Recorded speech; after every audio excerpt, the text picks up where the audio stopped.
Stretch out the dreams from my mind. Granny's got the scoop, let's unwind. Birds are chirping, singing their tune. Mystery of the day coming soon. Cup of tea and a buttered scone. Start the day, we're never alone. Good morning, rise and shine. Granny's here with stories so fine. Good morning, off we go. To greet the world with a happy glow. Windows open, smell the dew. Sky so wide, oh so blue. Granny's voice like honey sweet. Good news travels on our street. Time to jump into the fray. Cheers to another golden day. Granny's voice like honey sweet. Good news travels on our street. Good morning, rise and shine. Granny's here with stories so fine. Good morning, off we go. To greet the world with a happy glow. Good morning, rise and shine. Granny's here with stories so fine. Good morning, off we go. To greet the world with a happy glow.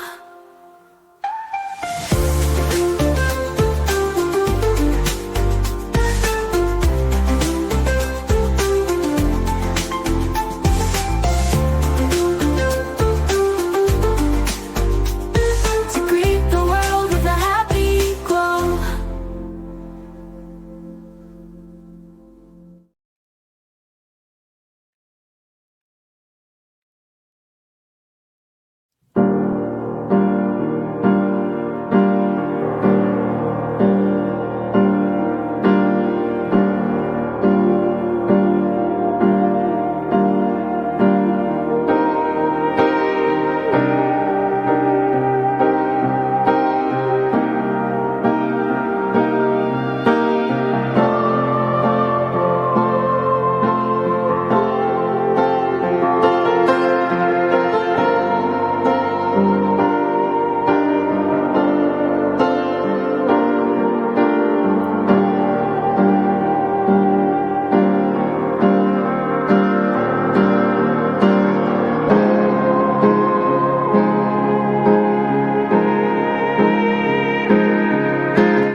Good morning. Good morning. How is everybody doing this fine morning? I hope you're doing great. We got a lot of snow yesterday, so pretty white here, right? Gotta love Wisconsin, I gotta tell ya. Well, today I wanted to talk about the third plane crash that happened in in an 8-day span, right? The one in Alaska. It's horrible, guys.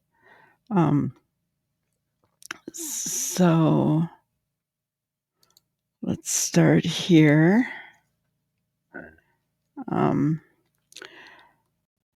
So here's what we know about a commuter plane crash in Alaska that harmed 10 people.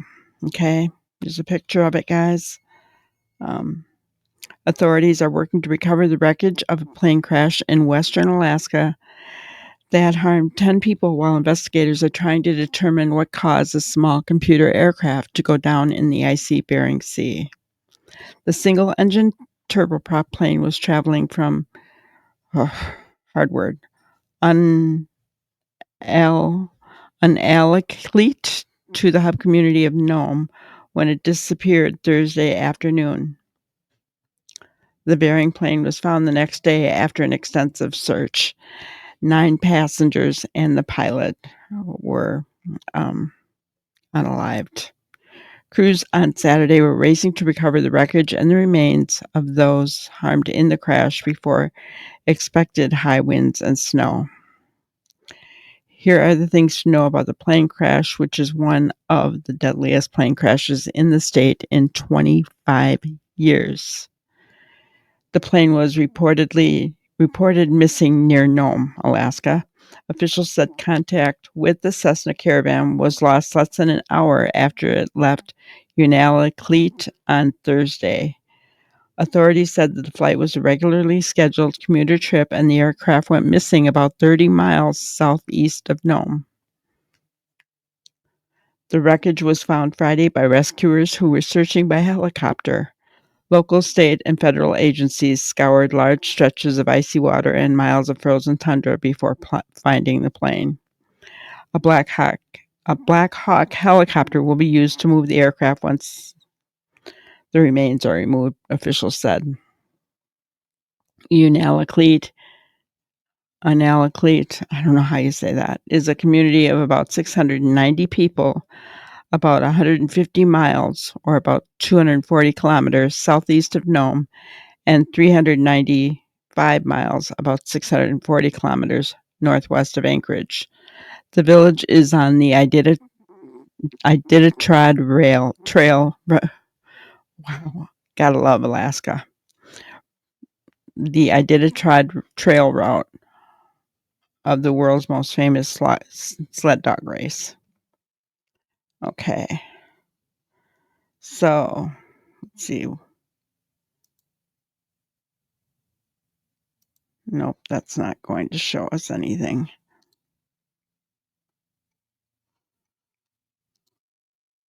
Aircraft, Tom? Lester, it's breaking as we speak. The U.S. Coast Guard just announcing it has located the wreckage of this plane. It believes it's the same plane. It is said to be 34 miles southeast of Nome, Alaska. 3 people were inside. They were all deceased. No mention of the other 7 on board. In the vast expanse of the Bering Sea off Alaska, a round-the-clock search for a small commuter plane headed north. Low altitude alert, Bering Air 445. Check your altitude immediately. It was 3:18 p.m. Thursday when Bering Air Flight 445 suddenly went off radar roughly 12 miles offshore. No emergency locator transmissions from the plane. At noon today, the Coast Guard announced search teams have spotted something.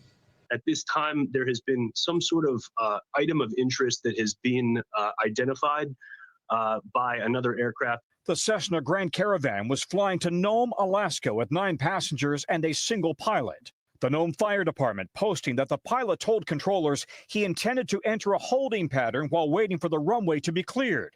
Time-lapse video shows the conditions: snow, ice, and 50-mile-per-hour winds. There's zero visibility. Basically, you can't see anything from the air or the ground. Aviation experts say the pilot could have become disoriented in bad weather or hit severe icing conditions. This aircraft experienced some kind of event which caused them to experience a rapid loss in elevation and a rapid loss in speed. Today, the FBI joined the search using technology to detect cell signals. Alaska Governor Dunleavy writing he and his wife are heartbroken by the disappearance of the Bering Air flight over Norton Sound. It comes after a string of aviation disasters. That American Eagle regional jet and an Army Black Hawk chopper collided in Washington, 67 dead. And a medevac jet crashed in northeast Philadelphia a week ago, 7 dead. The NTSB and FAA investigating all of the incidents. The Alaska State Police tell us that all of those on board this flight in Alaska were adults. Their next of kin have been notified. Lester? All right, Tom, thank you for that. Wow. Okay. So the cause of the crash. Sorry, guys. The cause of the crash is under investigation. The National Transportation Safety Board is sending people from various states to investigate it. Radar data provided by the U.S. Civil Air Patrol indicated the plane rapidly lost elevation and speed, but it is not clear why that happened. Coast Guard Lieutenant Commander Benjamin McIntyre Coble said he was unaware of any distress signals from the aircraft. If a plane is exposed to seawater, an emergency locating transmitter sends a signal to a satellite, which then relays that message to the Coast Guard. No such messages were received by the Coast Guard. So that probably means that the locating transmitter wasn't working. Guys, I've heard about that so much in small planes, and that bothers me. Every plane that is able to fly should have a working transmitter. Flying is an important mode of transportation in the largest U.S. state. Alaska's vast landscape and limited infrastructure makes traveling by plane a common thing. Most communities are not connected to the developed road system that serves the state's most populous region. Some high school teams fly to sporting events against rival high schools, and goods are brought to many communities by barge or by air. So it's highly important for Alaska. Before we get to who was on the plane, I just want to say, guys, even with these 3 fatalities, fatal crashes in the last 8 days, flying is still the safest way to travel. And even more so than a vehicle, right? How many car crashes do you hear of daily? I mean, but it's getting a little bit worrisome that we've got 3 in 8 days, right? That, everyone on board lost their lives because of it, so that's a little bit scary, right? It's a little bit scary. Authorities said all 10 people on board the plane were adults. Among those who lost their lives were Roan Baumgardner and Cameron Hartvigsson. They had traveled to Unalakleet to service a heat recovery system vital to the community's water plant, according to the Alaska Native Tribal Health Consortium. The identities of the others who lost their lives in the crash have not been released. At this time, our thoughts are with the families and loved ones of those affected by this tragedy, the flight operator Bering Air wrote in a statement on its website. We recognize the profound losses this caused, and we want to extend our sincerest condolences to everyone impacted. The flight company said it had set up telephone hotlines staffed with specialists to provide emotional support and updates to people who had loved ones on the flight. And of course, a commercial jetliner and an Army helicopter collided near the nation's capital on January 29th. And on January 31st, a medical transportation plane crashed in Philadelphia. And 6 people lost their lives on the aircraft and another person on the ground from that one. So very, very scary, guys. And horrible when you think about it. And, we really need to lift all the victims' families up in prayer, right? Not just from this crash, but from the other 2 as well. That's quite a number of people that have been affected. And, they need strength. It's never easy to lose someone that you're close to. And so, I just ask you to keep them all in your thoughts and prayers as you go about your day. And I want to thank everybody for being here, for watching. You guys are awesome. It means so much to me that you check on these news clips every morning. And I want to encourage you to jump on our lives in the late afternoons. And check out our members only videos as well. Be sure to like this video as you're getting ready to leave today, and subscribe, become a member. We'd be happy to have you. No drama here. It's all about the news, and my channel is all about discussing cases that are near and dear to my heart and to my subscribers' hearts. So thank you guys so very much, and I hope you have an awesome, incredible day. Thank you. Thank you for watching another episode of Granny's Crime Busters. We really appreciate each and every one of you. Don't forget to subscribe and like and even share the content. You can follow us on any of our other social media platforms at YouTube, Twitter, Instagram, Facebook, and TikTok. We really appreciate you guys, and you can also email us at grannyscrimebusters@gmail.com. Thank you so much, and we will see you on the next one. Thanks, guys.